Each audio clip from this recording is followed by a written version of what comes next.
Next നമ്മൾ dashboard ആണ് create ചെയ്യാൻ പോകുന്നത്. അപ്പം ഓൾറെഡി നമ്മൾ രണ്ട് വർക്ക്ഷീറ്റിലായിട്ട് വിഷ്വൽസ് ക്രിയേറ്റ് ചെയ്തിട്ടുണ്ടായിരുന്നു. ഒരു വർക്ക്ഷീറ്റിലെ മാപ്പും ഒരു വർക്ക്ഷീറ്റിലെ സ്കാറ്റർ പ്ലോട്ട് ആണ് ക്രിയേറ്റ് ചെയ്തിരുന്നത്. ഇനി ഇതിനെ നമുക്ക് ഒരു ഡാഷ്ബോർഡിലേക്ക് മാറ്റണം. അപ്പം നമ്മളുടെ ടാബിൽ ഓപ്പൺ ചെയ്യാം.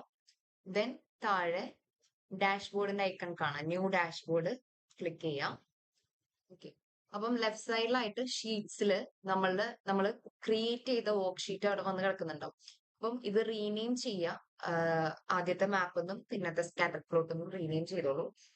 ഓക്കെ. ദെൻ ഇതിനെ നമ്മൾ ഡ്രാഗ് ചെയ്തിടുമ്പോൾ നമുക്ക് ഇവിടെ കാണാൻ പറ്റും. ഓക്കെ.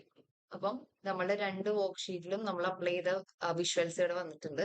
ഇനി ഇതിനെ നമുക്ക് ഇങ്ങനെ ഫിൽട്ടർ ചെയ്യാൻ നോക്കാം.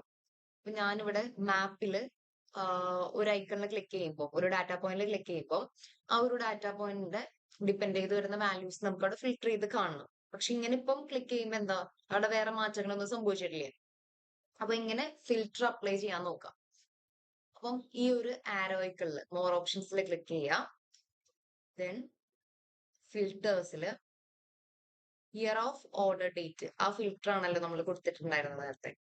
ദെൻ വീണ്ടും ആ ഐക്കണിൽ ക്ലിക്ക് ചെയ്തിട്ട് യൂസ് ആസ് ഫിൽട്ടർ കൊടുക്കുക. കണ്ടോ?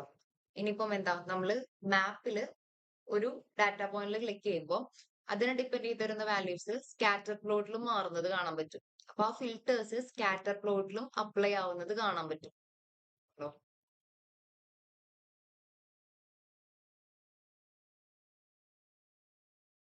അപ്പം സ്കാറ്റർ പ്ലോട്ടിൽ നമുക്ക് വേണമെങ്കിൽ അപ്ലൈ ചെയ്യാം.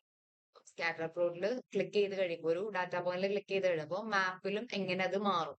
അപ്പൊ സെയിം നമ്മൾ ചെയ്ത പോലെ ഈ ഒരു ആരോയിൽ ക്ലിക്ക് ചെയ്തിട്ട് ഫിൽറ്റേഴ്സ് യൂസ് ചെയ്താൽ മതി. അപ്പൊ ഫിൽറ്റേഴ്സ് പോലെ നമുക്ക് ഹൈലൈറ്റും ചെയ്യാൻ ഓപ്ഷൻ ഉണ്ട്.